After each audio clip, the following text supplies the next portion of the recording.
Biasakan kalau Anda buang air kecil, saudara, jangan berdiri, apalagi buang air besar. Buang air besar berdiri sih kelewatan, saudara. Saya cerita buang air kecil. Kenapa saya cerita buang air kecil? Karena sekarang ini saya lihat sampai-sampai di masjid-masjid, kadang-kadang tempat kencingnya juga disediakan yang berdiri, saudara. Nggak pantas. Apalagi ini di negeri Islam. Ini Indonesia ini mayoritas umat Islam. Mestinya tempat-tempat buang air kecil itu, saudara, disediakan ruang-ruang supaya orang bisa buang air kecil dalam posisi jongkok. Perhatikan cara jongkoknya. Perhatikan cara jongkoknya. Perhatikan. Sengaja ini saya tarik biar kelihatan kakinya. Perhatikan cara jongkoknya. Jadi kalau kita baca kitab Kifayatul Akhyar sampai cara jongkok diajarin. Sudah. Nah, cara jongkoknya itu perhatikan. Jadi ini kiri, ini kaki. Jadi kita punya paha, ini pantat kita, ini diri di atas kaki kiri. Ini tegakkan. Begini cara buang air kecil. Seperti ini. Nah, karena kalau Anda lakukan seperti ini, insya Allah buang air kecilnya tiris. Kita jauh dari penyakit silisil bol. Nah, penyakit yang kencing gak habis-habis. Sebab kalau Anda tidak tiris, ya perasaan kalau kita jongkok aja biasa, kencing, selesai. Saudara, nah begitu selesai, kita ambil wudhu dan lain sebagainya. Tanpa terasa, kadang-kadang air kencing masih keluar. Ngetesnya gampang. Cara ngetesnya, Anda kencing jongkok biasa.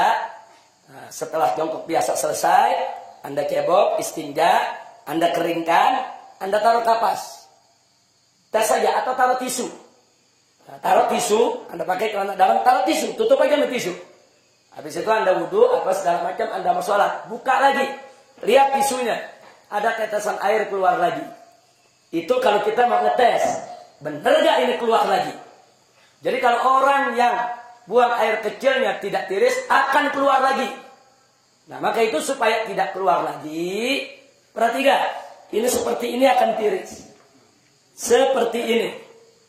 Nah, setelah seperti ini buang air kecil, kita bungkukan sedikit. Nah, kita bungkukan sedikit. Nah, boleh sekali-sekali kalau masih berasa ada, kita tukar posisi. Nah, sekarang kita di kanan, kiri yang tegak. Tapi ini bukan posisi utama, bukan. Posisi utama yang tadi. Posisi utama yang tadi. Ini cuma untuk menggoyang kita punya kantung kencing. Supaya kantung kencing kita ini kegoyang. Digoyang begini. Balik lagi. Nah, tapi ini yang utama. Ini kalau begini kita kencing, insya Allah tiris. Tidak akan tersisa lagi. Kira-kira jelas tidak? Ditambah lagi dengan jari kita. Kita tekan bagian bawah sebelum bagian dubur di bawah ada, kalau kita tekan keluar lagi. Keluar lagi itu cairan. Tekan sedikit. Nah, yang ketiga, istibra. Apa istibra? Dehem-nya bukan dehem dengan tenggorokan. Bukan dehem dengan suara dada. Dehem dengan perut. Perut. Jangan pakai dada. Enggak. Coba lihat, ada bedanya nggak dengan dada sama dengan perut? Beda. Coba pakai perut, gimana deh? Perut kita tekan.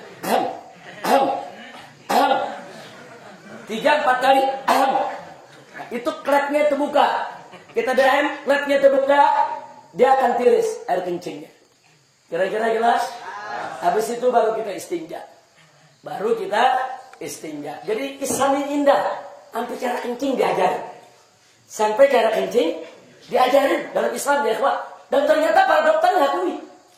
Para dokter itu mengakui ternyata betul memang posisi itu membuat bukan hanya kantung kencing, membuat ginjal kita di posisi yang benar untuk membuang daripada air seninya. Jadi posisi ginjal nih, saudara, memang seperti ini. Dia jadi seimbang posisinya kalau begini. Ginjal kanan, ginjal kiri. Saudara, memang posisinya begini. Jadi untuk ginjalnya sehat, kantung kencingnya sehat, dan insya Allah tidak menetes lagi. Kira-kira jelas? Nah, ini oleh-oleh pelajaran terakhir Mudah-mudahan manfaat untuk kita semua.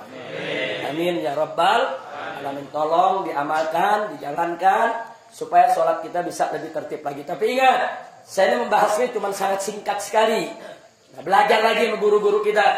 Tanya kita punya guru, tanya kita punya ustadz, tanya kita punya habib. Dengan kitab-kitab yang mereka baca. Bagaimana tata cara sholat, bagaimana rukun sholat, bagaimana tata cara wudu.